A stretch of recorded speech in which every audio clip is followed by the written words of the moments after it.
Hey everyone, how's it going? Welcome back to Chef Vic Cuisine. Today, we're making a marble chocolate cake. Now, one of the best marble cakes I've ever had was made by my cousin when I was younger, and that inspired me to make my own.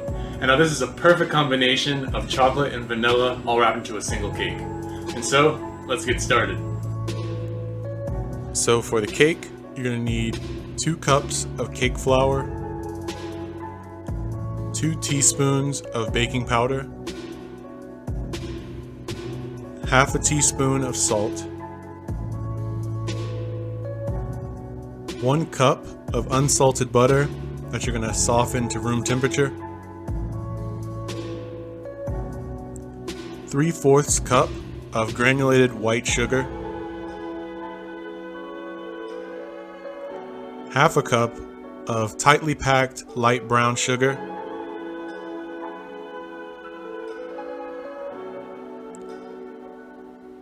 2 large eggs, and additionally 4 large egg yolks. Then you're going to need 1 tablespoon of pure vanilla extract,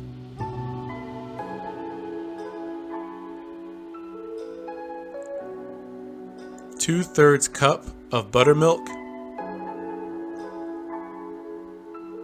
and 4 ounces of milk chocolate chopped. And now for the frosting, you're going to need 1 1/4 cup of unsalted butter softened to room temperature, 3 1/2 cups of powdered sugar, 3/4 cup of natural unsweetened cocoa powder, 1/4 teaspoon of salt, 1 teaspoon of pure vanilla extract, 1/4 cup of heavy cream, and then optionally some chocolate sprinkles for decorating.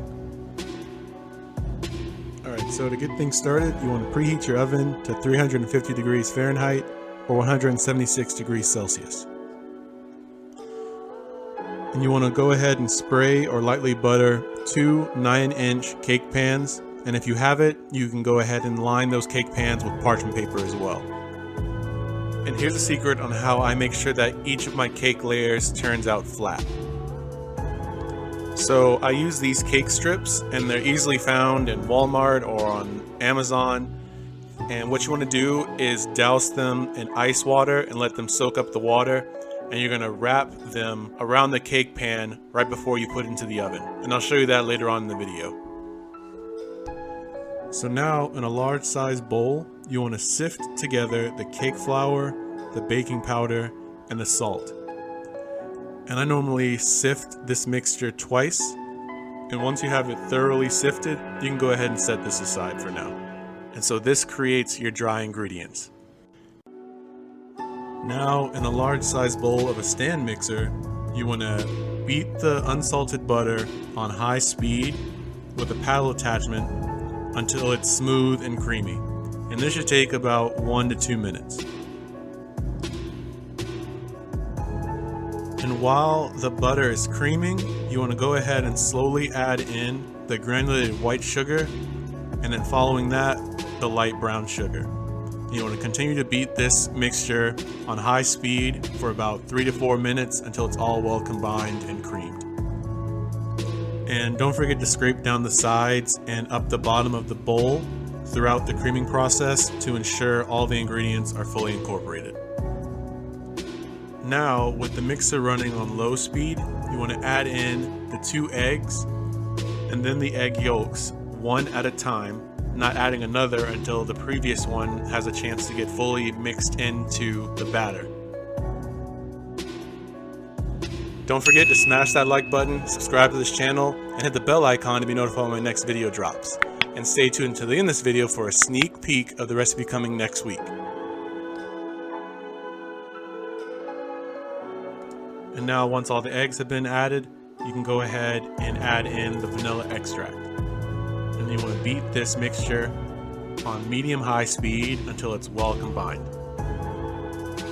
And once again, don't forget to scrape down the sides of the bowl as well as the bottom of the bowl to make sure all the ingredients are incorporated. This is a really important step, so make sure you don't skip that.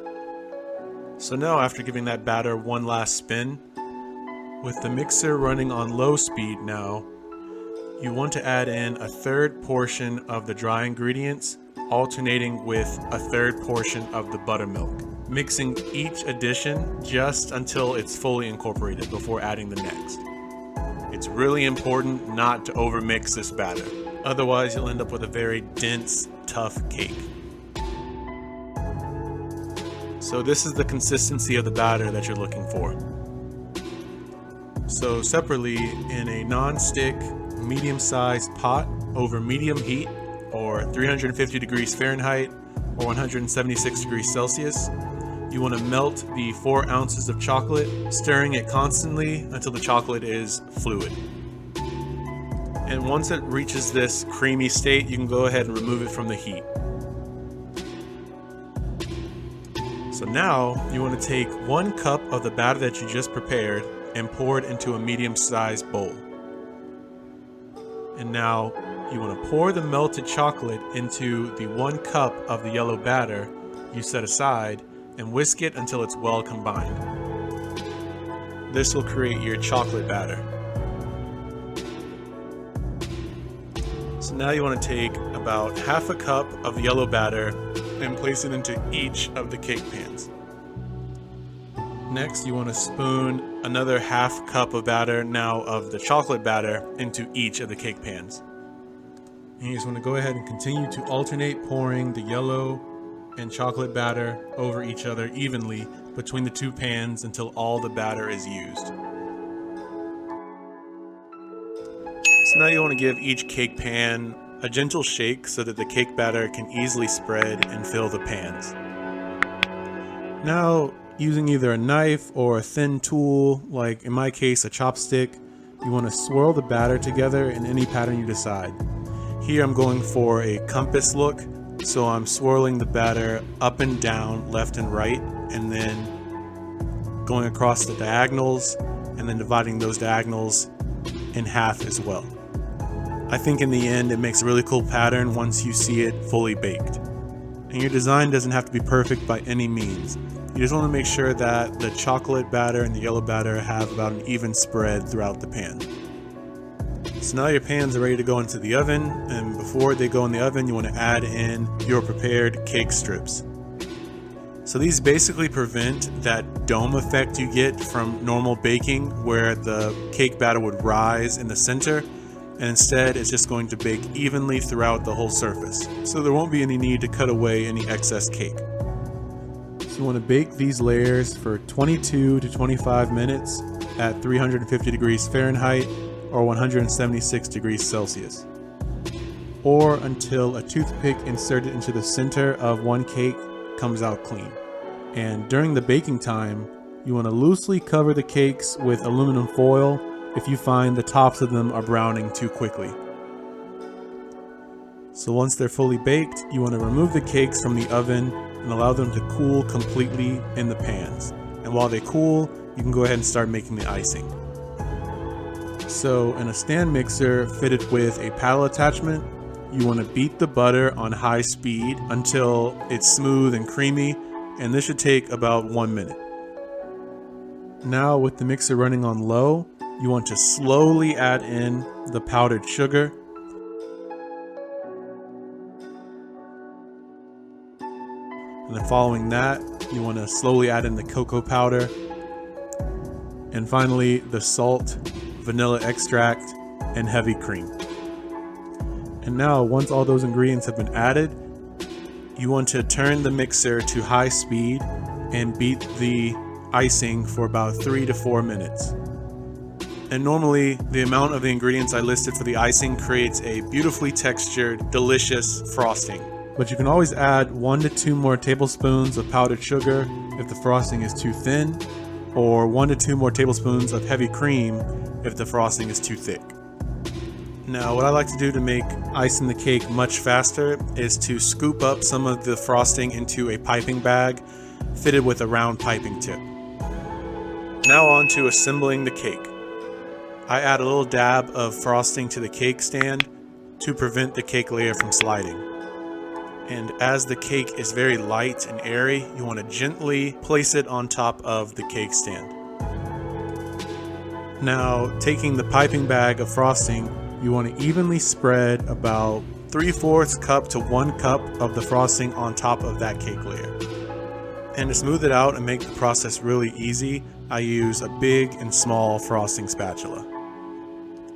And the key to getting a really nice finish is rotating the cake stand as you smooth out the frosting. And if you're going to be making a lot of cakes in your life, I definitely suggest investing in a cake stand. It saves you a bunch of time and it always helps turning out a great product.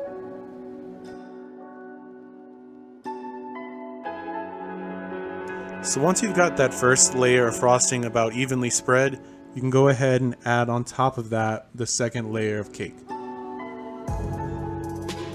Now go ahead and spin the cake stand around to make sure that that top layer is evenly sitting in the center of your cake. You don't want to turn out a really lopsided cake. And like I mentioned before, it doesn't have to be a perfect looking cake. The flavor, trust me, it's there, and it's a really mouth-watering cake, and all your guests will appreciate the hard work you did in creating this. So now you want to add the remaining frosting all over the sides and the top of the cake.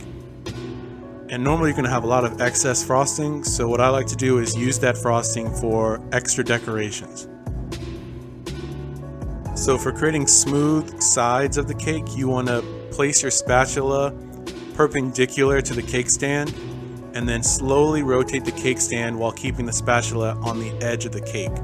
And this allows the spatula to do all the job for you in smoothing out that icing. And creating a great frosting does take time and practice, but you'll get the hang of it before you know it.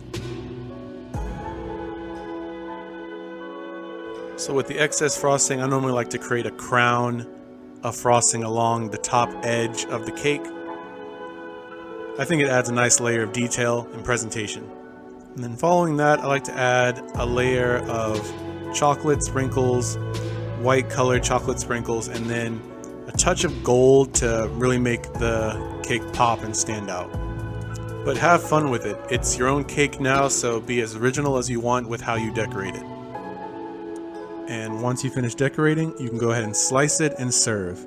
And this is best served at room temperature. And just like that, you've made your very own marble chocolate cake. To me, this is a perfect combination of chocolate and vanilla all wrapped into a single cake. Now let's cut into this cake and see how we did.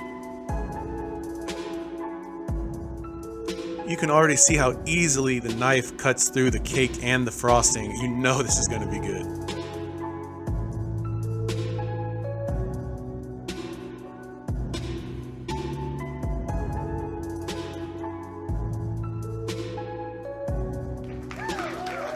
Look at that. Oh, this makes me hungry again just looking at this slice of cake. It has that soft crumble that you're looking for and a perfect spread of vanilla and chocolate.